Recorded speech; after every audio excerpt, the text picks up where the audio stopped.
Two schools of faith, one rivalry. That's the Mission Bowl for you. Who came out on top? Plus, the Liberty High Patriots battling the Stockdale Mustangs. All those highlights and more, and of course, the top plays of the night are all ahead on Week 5 of football for Friday Night Live. You're watching Friday Night Live, sponsored by Valley Strong Credit Union. Grow your possibilities. Friday Night Live starts now.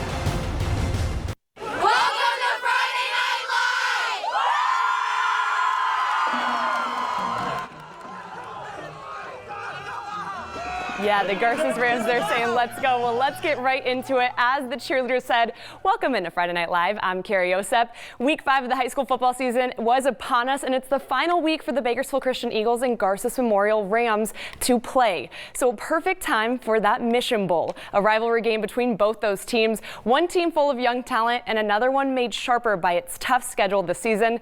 Let's get to the action for our game of the week. On top of facing some fierce competition, Garces Memorial has been riddled with injury, while Bakersfield Christian with more inexperience this season.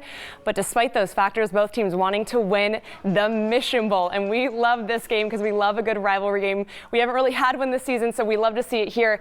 And Krayshawn Kizzy, he usually wears number 1. He's wearing number 6 tonight because guess what? He loves to score 6. This kid gets in for the end zone. First score of the game. It is 6-0 BCHS. David Carr with the trickery there. Julian Smith, though, taking snaps for the Rams. He would hit Dom D'Amato in the flat. The senior does all the rest, going down the sideline. Scoop! He gets into the end zone, swooping by. It's 7-6 Rams. But later in the first quarter, yeah, and Dom's okay on that celebration there, but later in the first quarter, here is a fumble from Garces.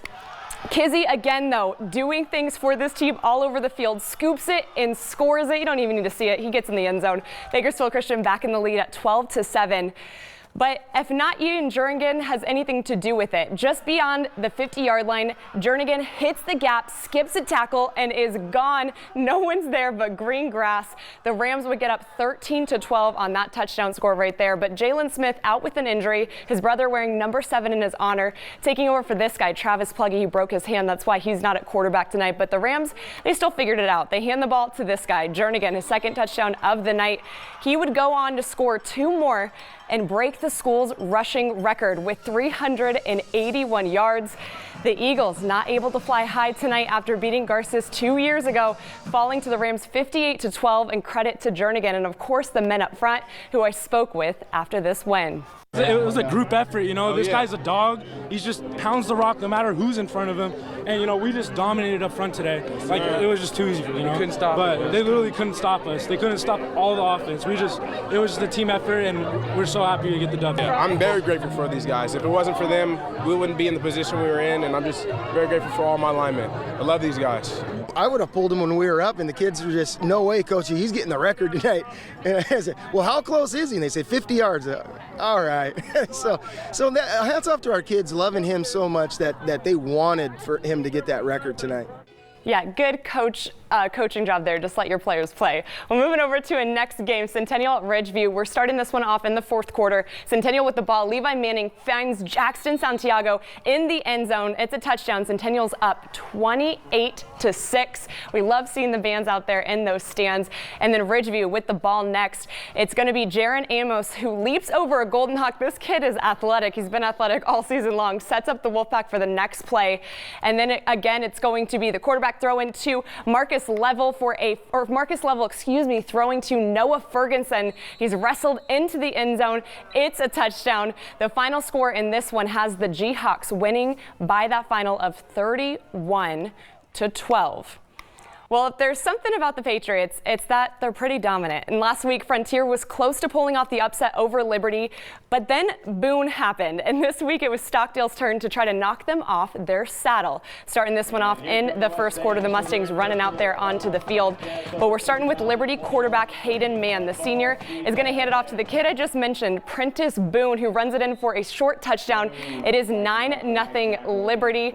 Yeah, scoring all around for Prentice Boone. He finished the game last week with with a score. He's doing it again this week. But second quarter, it's man once again handing off, this time though to his other guy, Jalen Hankins, who runs it in for the score. It is 16-0 Liberty. Yeah, they're trying to do their thing, get up early. They did that last week, but does it stand for them? Well, later in the second quarter, we're going to Stockdale's quarterback, Jordan Gallegos, who rolls back for a long pass to Jaden Hollis. Does he haul it in? Hollis does. Takes this all the way to the house for a 75-yard touchdown. It is 16-7 Liberty, but we're going to the third quarter, and we're going back to the man for the Patriots, and that would be none other than quarterback Hayden Mann, who's going to get a quick pass off to his guy, Jose Montesinos, who runs it in for another Liberty score. They're up 23-7. The Patriots roll once again by winning by a final of 44-14. And we have a look at a final score here. Excuse me, we don't have that final score yet. We'll try to get that, but you're looking at West High Vikings playing against North Stars. We'll look for that score and get that in for the next time. But we have plenty of games to get to, so make sure to stay locked in here for Friday Night Live. Do not go anywhere because we got highlights coming your way. Of course, Frontier nearly pulled up that upset, but then they nearly pulled the upset off last week. Could they do it again? Well, we're going to find out if they could win over the Drillers. We have the Shafter Generals still looking to keep command of their offense, too. Could they do it this week against Miramonte? We'll find out when we come back.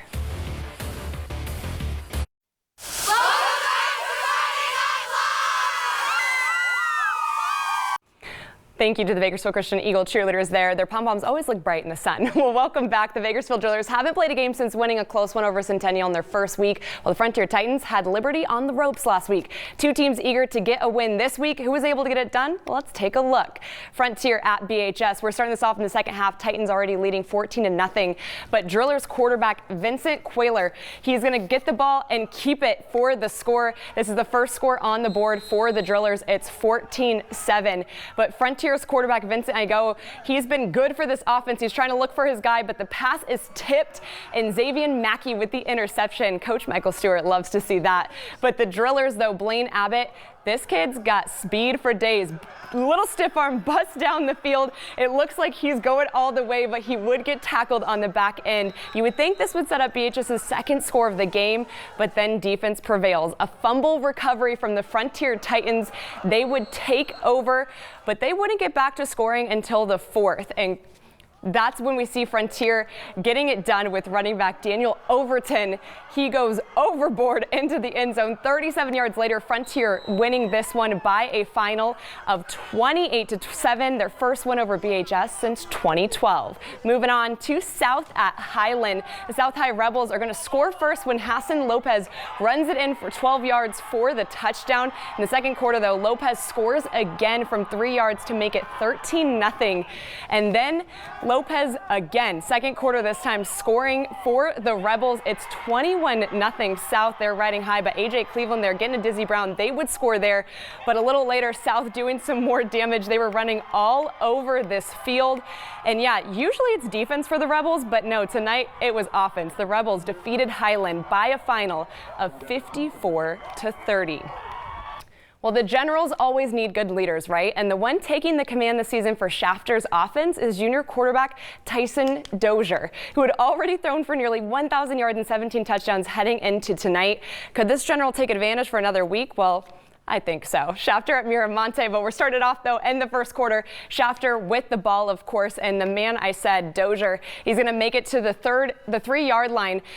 Right here, looks like he's getting in, but just not there yet. But the next play, this time he's going to hand off the ball to his guy, Murphy Mano, who charges in for the touchdown. Miramonte can't stop him there. Shafter's up 7-0.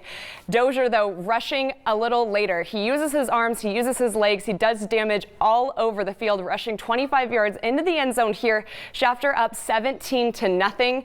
But just like he likes to throw it, he also likes to give it to his friends. We get another Generals touchdown right here as they go on to win this one 43-6 to stay undefeated.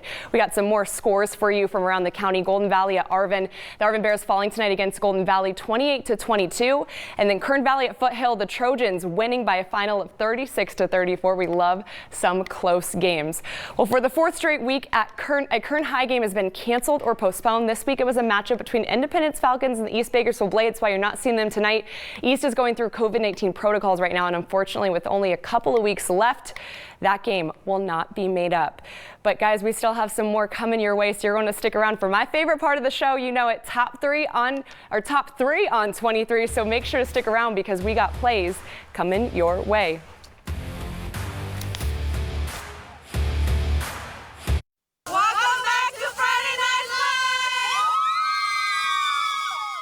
I like the Miramonte colors there. They look like ASU. Well, welcome back to Friday Night Live. What's better than Friday Night Lights without some good football action and, of course, some cute kiddos making predictions on the games of who the possible winner is. And once again, I was joined by my friends and expert pickers, Paige and Tristan, as they put their picking power to the test in another edition of Kids Pick'em. Take a look. Paige and Tristan, are you guys ready to make some picks today? Yeah. And just so you guys know, you guys did pretty well the first week. So Paige, you're in the lead. You were 5-4, and your brother is 4-5. So you guys feel like you have some good luck in you for this week? Yeah. Okay, perfect. All right, Paige. So we're starting off with you, ladies first. The first game we have is Bakersfield Christian Eagles against the Garces Memorial Rams. Who you got? Rams. Tristan? Eagles. Okay, next game, Shafter Generals at Miramonte Lions. Paige? Lions. Tristan? Lions. Okay, you're both going with Lions there.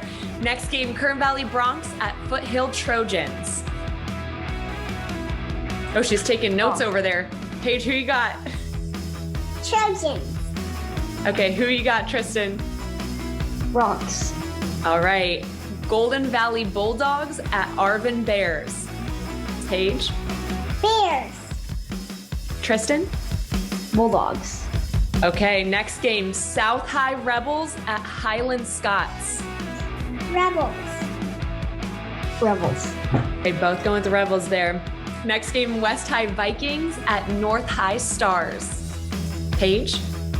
Stars. Okay. Vikings. Alrighty, next game, Liberty Patriots at Stockdale Mustangs. Who's winning, Paige? Mustangs. All right, Tristan? Mustangs. Okay, I knew you're picking Mustangs. Next game is Centennial Golden Hawks at Ridgeview Wolfpack. Wolfpack. Because nobody can beat a pack of wolves. True that. Tristan? Wolfpack. Wolfpack. All right, guys, last game here. Frontier Titans at the Bakersfield Drillers. Drillers. Drillers. Drillers, both going with the Drillers. All right, guys, how do you feel this week about your picks? You feel good? Yeah. Yeah. And Paige, I saw you were taking notes there. Do you want to show everybody what you're doing there? It looks like you came in with a little bit more background information this week. Can we see what it looks like? I mean, can I use those notes? Yes. Perfect.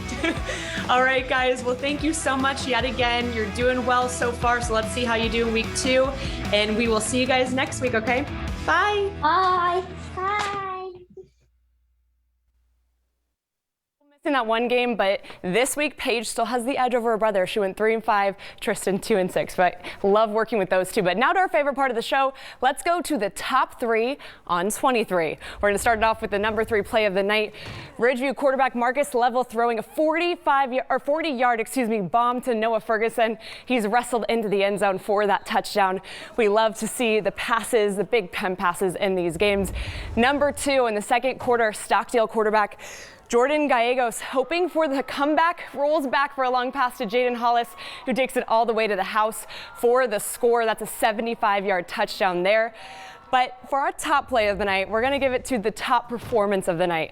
That would be Garces Memorial Junior running back Ian Jernigan.